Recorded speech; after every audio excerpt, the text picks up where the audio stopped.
Very pleased to introduce Hanif Kureishi here, and I don't think it's being sort of too sycophantic to say that many of the films in the series that we're showing this weekend would have been impossible without Hanif's work as a kind of catalyst, as a kind of impetus for a whole generation of young British Asians.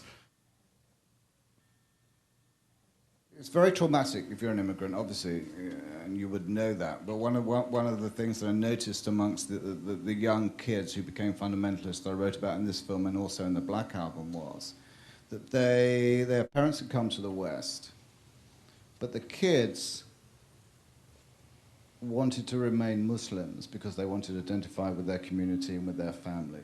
But their rebellion consisted in their being more Muslim than their parents. So I would go to meetings in the mosque and they'd say, oh, my parents, they're really bad. My dad had whiskey last night. You know, my mother didn't say her prayers. And I'd go, oh, what do you do? What do you say? I denounced them. You know, I said to them, why aren't you being more Muslim, and so on and so on. And it was extraordinary, extraordinary procedure, which how could you not want to write about that?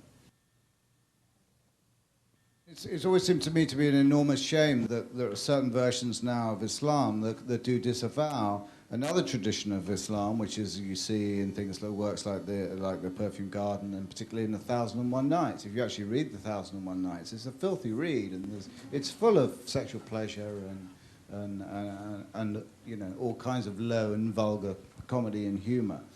And it's a real shame that the Muslim community, as it now is trying to see itself, is disavowing all that. And it'll be very interesting to see when as it were, when the repressed starts to come back, starts to return. But at the moment, the fantasies are constructed in a particular way. There is radical Islam, and it's puritanical, and it's upright, and there's the family.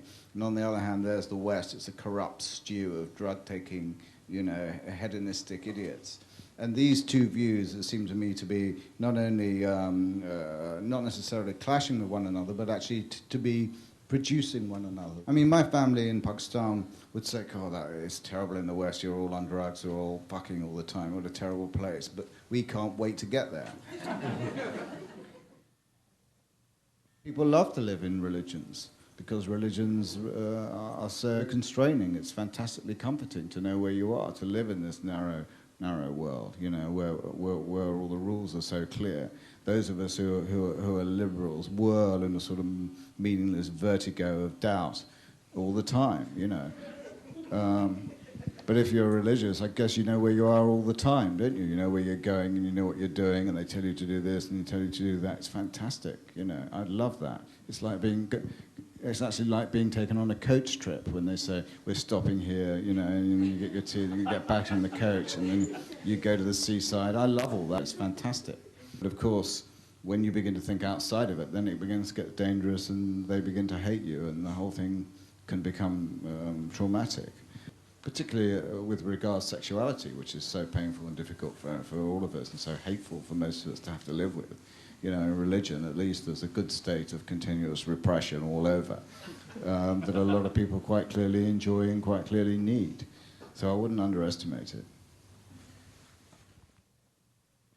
I think it's completely dead as a subject. Because when a subject becomes so public, it's really dead. You're just wading in. Everybody's got something to say about it. It seems to me much more interesting to find something that other people aren't thinking about. Then you can look at it freshly and think about it in your own way.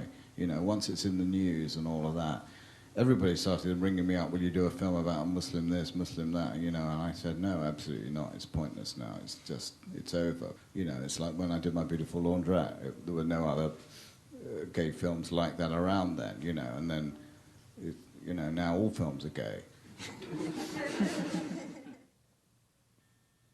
There isn't anything consciously you try and pick up, it's what you pick up unconsciously that somehow seems to mean more. Actually, there isn't anything particular I'm looking at.